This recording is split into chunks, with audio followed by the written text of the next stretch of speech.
14 दिसंबर वाला पूरा पेपर। नमस्कार प्यारे बच्चों, स्वागत आप सभी का आपके अपने YouTube चैनल में। तो फाइनली बच्चों, अर्धवार्षिक परीक्षा सत्र 2024-25 कक्षा 11 आज़ादी के बाद स्वर्णिम भारत, जो आपके 14 दिसंबर को जो पेपर होने वाला है वो पेपर आपके लिए मिल चुका है। इस वीडियो के अंदर कंप्लीट पेपर मैं आपको बताने वाला हूं, तो वीडियो को आपको कंप्लीट देखना है, वीडियो को कहीं पर भी आपको स्किप नहीं करना है। और अगर आपने एग्जाम से पहले ये कंप्लीट पेपर आपने तैयार कर लिया तो अर्धवार्षिक परीक्षा सत्र 2024-25 14 दिसंबर के पेपर में आप पूरे 70 में से 70 मार्क्स हैं वो आराम से अचीव कर सकते हैं। तो वीडियो को आपको कंप्लीट देखना है। और वीडियो को शुरू करने से पहले आप सभी बच्चों से मेरी एक रिक्वेस्ट है, यदि अभी तक आपने हमारे चैनल को सब्सक्राइब नहीं किया है तो सब्सक्राइब कर लीजिए और साथ में नोटिफिकेशन बेल को प्रेस कर लीजिए। तो सबसे पहले पेपर में आप देख सकते हैं, सबसे पहले पेपर में आपको यहाँ पर अनुक्रमांक का जो रोल नंबर है उसका बॉक्स दिया गया है।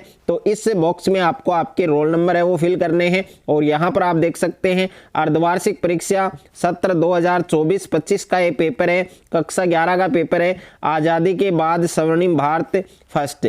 और समय आप देख सकते हैं 3 घंटे 15 मिनट का आपको टाइम दिया गया है। और पूर्णांक है आपके 70, यानी 70 नंबर का ये पेपर आपके होने वाला है। तो 14 दिसंबर को अगर आपको आज़ादी के बाद स्वर्णिम भारत वाले पेपर में आपको पूरे 70 मार्क्स लाना है तो ये पेपर आपको कंप्लीट तैयार करना है। और यहाँ पर आप निर्देश देख सकते हैं कि सभी प्रश्न हल करने अनिवार्य हैं और प्रत्येक प्रश्न का जो अंक भार है वो प्रश्न के सामने अंकित है। और सबसे पहले आप देख सकते हैं पेपर में सबसे पहले आपको बहुचयनात्मक क्वेश्चन दिए गए हैं, मल्टीपल चॉइस क्वेश्चन दिए गए हैं। तो यहाँ पर पहला प्रश्न आपके सामने है कि धन निष्कासन का जो सिद्धांत है वो किसने दिया था। तो धन निष्कासन का जो सिद्धांत है वो किसने दिया था। तो ए ऑप्शन में दे रखा है आपके बाल गंगाधर तिलक, और बे ऑप्शन में आपको दे रखा है दादा भाई नौरोजी, और स ऑप्शन में आपको दे रखा है R.C. दत्त, और द ऑप्शन में आपको दे रखा है महात्मा गांधी। तो इसमें आपको 4 ऑप्शन दिए गए हैं, कौन सा ऑप्शन आपका करेक्ट होगा वो आपको बताना है।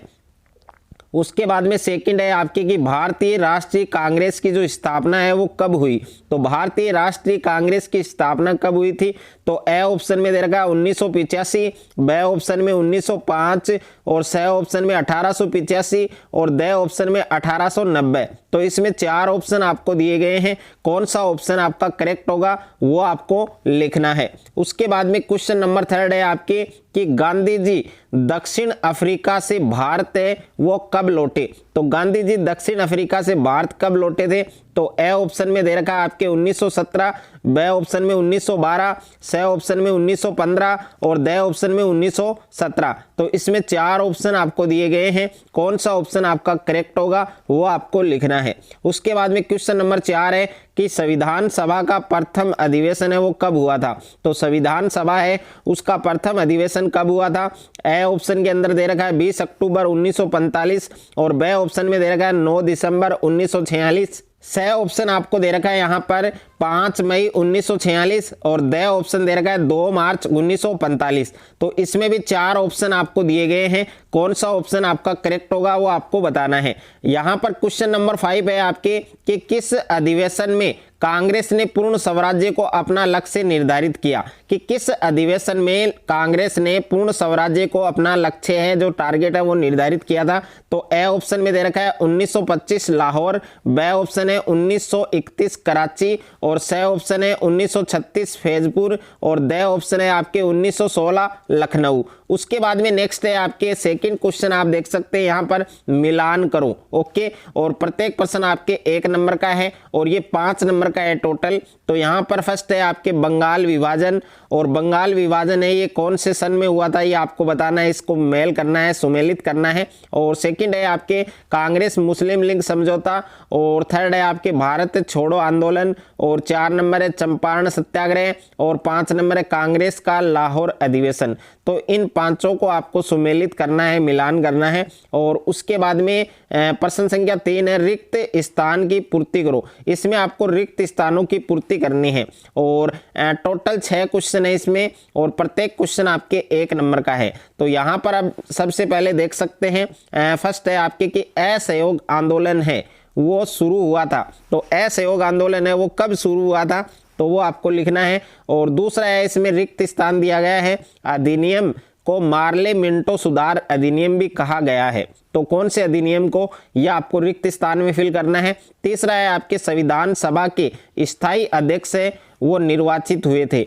और 4 नंबर है, अंतर्राष्ट्रीय अहिंसा दिवस कब मनाया जाता है। और 5 नंबर है, भारत के संविधान निर्माण में कुल कितना समय लगा। और 6 नंबर है, आपके स्वतंत्र भारत के प्रथम राष्ट्रपति निर्वाचित हुए थे, यह आपको बताना है। उसके बाद में प्रश्न संख्या 4 है, आपके अति लघुतरात्मक प्रश्न।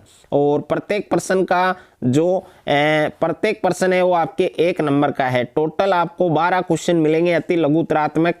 और यहाँ पर पहला प्रश्न है आपके कि भारत का राष्ट्रपिता है वो किसे कहा जाता है। तो भारत का राष्ट्रपिता है वो किसको कहा जाता है, उसका नाम आपको बताना है। और दूसरा प्रश्न है कि रैयतवाड़ी भू राजस्व व्यवस्था है वो किसके द्वारा लागू की गई। तो रैयतवाड़ी भू राजस्व व्यवस्था है वो किसके द्वारा लागू की गई थी, यह आपको बताना है। तीसरा है, आपके प्लासी का युद्ध कब लड़ा गया। तो प्लासी का जो युद्ध था वो कब लड़ा गया था, वो आपको लिखना है। और 4 नंबर है कि जलियांवाला बाग हत्याकांड की घटना कब घटित हुई, कि जलियांवाला बाग हत्याकांड हुआ था उसकी जो घटना हुई थी वो कब घटित हुई थी, वो आपको लिखनी है। और उसके बाद में यहाँ पर प्रश्न संख्या 5 है आपके कि गांधी इरविन समझौता कब हुआ। और प्रश्न संख्या 6 है कि अनुशीलन समिति नामक क्रांतिकारी संस्था किस क्षेत्र में सक्रिय थी यानी एक्टिव थी, वो आपको बताना है। और 7 नंबर है, poverty and un British rule in India नामक पुस्तक के जो लेखक हैं वो कौन है। और प्रश्न संख्या 8 है कि संविधान सभा का अस्थायी अध्यक्ष है वो किसे चुना गया। तो संविधान सभा है उसका अस्थायी अध्यक्ष है वो किसे चुना गया। और प्रश्न संख्या 9 है कि संविधान सभा की प्रारूप समिति के जो अध्यक्ष हैं वो कौन थे। तो संविधान सभा की प्रारूप समिति के अध्यक्ष कौन थे। और प्रश्न संख्या 10 है, आज़ाद हिंद फौज की स्थापना किसने की। तो आज़ाद हिंद फौज की जो स्थापना है वो किसने की थी, यह आपको लिखना है। और प्रश्न संख्या 11 है कि कैबिनेट मिशन भारत कब आया। और प्रश्न संख्या 12 है, गांधी जी के राजनीतिक गुरु कौन थे, ये भी आपको लिखना है कि गांधी जी है उसके राजनीतिक के जो गुरु हैं वो कौन थे। उसके बाद में 5वां प्रश्न है आपके लघु उत्तरात्मक प्रश्न। और लघु उत्तरात्मक प्रश्न में यहाँ पर प्रश्न संख्या 1 है कि धन निष्कासन से आप क्या समझते हैं। तो धन निष्कासन से आप क्या समझते हैं। और दूसरा प्रश्न है, गांधी जी के सत्याग्रह के साधन कौन कौन से थे। तो गांधी जी के सत्याग्रह के साधन है वो कौन कौन से थे। और तीसरा प्रश्न है, इल्बर्ट बिल विवाद क्या था। तो इल्बर्ट बिल विवाद क्या था। और प्रश्न संख्या 4 है, स्वदेशी आंदोलन से क्या तात्पर्य है। और 5वां प्रश्न है, लाहौर षड्यंत्र केस क्या था। और प्रश्न संख्या 6 है, महाराष्ट्र में क्रांतिकारी आंदोलन के जो नेता हैं वो कौन कौन थे। तो महाराष्ट्र के अंदर जो क्रांतिकारी आंदोलन है उसके नेता कौन कौन थे। और प्रश्न संख्या 7 है कि सत्याग्रह का अर्थ क्या है। सत्याग्रह का जो अर्थ है ये आपको बताना है। और 8वां प्रश्न है, द्वैध शासन व्यवस्था से आप द्वैध शासन व्यवस्था है उससे क्या तात्पर्य है। और प्रश्न संख्या 9 है, बंगाल का प्रथम गवर्नर जनरल है वो कौन था। और प्रश्न संख्या 10 है, भारतीयों ने साइमन कमीशन का जो विरोध है वो क्यों किया। और प्रश्न संख्या 11 है आपके यहाँ पर, भारतीय संविधान को कब लागू किया गया। और प्रश्न संख्या 12 है यहाँ पर कि मार्टेन्ग्यू चेम्सफोर्ड सुधार अधिनियम है वो किस अधिनियम को कहा गया है। और प्रश्न संख्या यहाँ पर 13 है आपके, दादा भाई नौरोजी ने अनिष्टों का अनिष्ट की संज्ञा किसे दी। और प्रश्न संख्या 14 है, सन 1813 के चार्टर एक्ट के तहत भारतीय शिक्षा के लिए क्या प्रावधान किया गया, ये आपको स्पष्ट करना है। उसके बाद में प्रश्न संख्या 6 है आपके दीर्घ उत्तरीय प्रश्न। इसमें 3 प्रश्न है। पहला प्रश्न है, कृषि के व्यवसायीकरण से आपका क्या अभिप्राय है। और दूसरा प्रश्न है, गांधी जी के सर्वोदय सिद्धांत का अर्थ क्या था। और तीसरा प्रश्न है, 1909 के भारत शासन अधिनियम की कोई 3 जो विशेषताएं हैं ये आपको लिखनी है। और इसमें प्रत्येक जो प्रश्न है वो आपके 3 नंबर का है। उसके बाद में प्रश्न संख्या 7 है निम्नात्मक प्रश्न, और प्रत्येक प्रश्न आपके 4 नंबर का है। तो यहाँ पर पहला प्रश्न है कि भारत के संविधान निर्माण की प्रक्रिया है उसको समझाइए। और इसके अथवा में प्रश्न है भारत शासन अधिनियम 1935 की जो प्रमुख विशेषताएं हैं वो आपको लिखनी है। और दूसरा प्रश्न है भारत छोड़ो आंदोलन के कारण बताओ। और इसके अथवा में प्रश्न है सविनय अवज्ञा आंदोलन है उसके कार्यक्रम पर आपको टिप्पणी लिखनी है।